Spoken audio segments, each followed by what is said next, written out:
আসসালামু আলাইকুম। এইমাত্র পাওয়া খবর, সবাইকে জানাচ্ছি অগ্রিম ঈদ মোবারক। এইমাত্র সৌদি আরব থেকে আসলো বিরাট বড় খবর। কিছুক্ষণের মধ্যেই জানা যাবে 2026 সালের পবিত্র ঈদ উল ফিতর কবে হতে পারে। এছাড়া বাংলাদেশ ও ভারতে এবার রোজা 29টি হবে নাকি 30টি, এ বিষয়ে কি বলছে জ্যোতির্বিজ্ঞানীরা।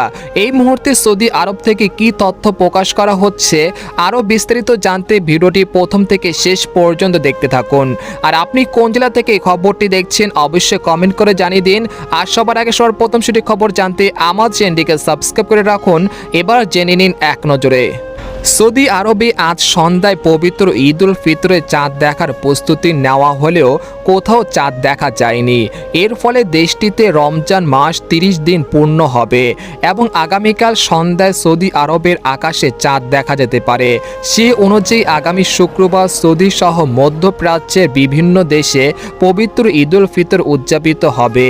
অন্যদিকে বাংলাদেশ ও ভারতের আকাশে পরিস্থিতির ওপর ভিত্তি করে শনিবার 21শে মার্চ ঈদ উল ফিতর উদযাপিত হওয়ার সম্ভাবনা রয়েছে। এদিকে বাংলাদেশের আবহাওয়া অধিদপ্তর জানিয়েছে আগামী 19শে মার্চ বৃহস্পতিবার শাওয়াল মাসে নতুন চাঁদ জন্ম নেবে, তবে বাংলাদেশে আকাশে দেখা যাবে না। চাঁদের বয়স মাত্র 0.2 থাকবে এবং বৃহস্পতিবার সন্ধ্যায় স্থায়িত্ব মাত্র 9 সেকেন্ড হবে। এই কারণে চাঁদ দেখা যাবে না। তবে 20শে মার্চ শুক্রবার চাঁদের বয়স 1 দিন হবে এবং পশ্চিমা আকাশে স্থায়িত্ব থাকবে 1 ঘন্টা 3 মিনিট।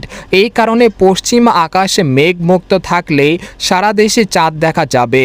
এবারে মাহে রমজান পূর্ণ 30 দিন হতে পারে। তো এই ছিল খবর। এরকম লেটেস্টিং খবর জানতে আমাদের সাথেই থাকুন। ধন্যবাদ।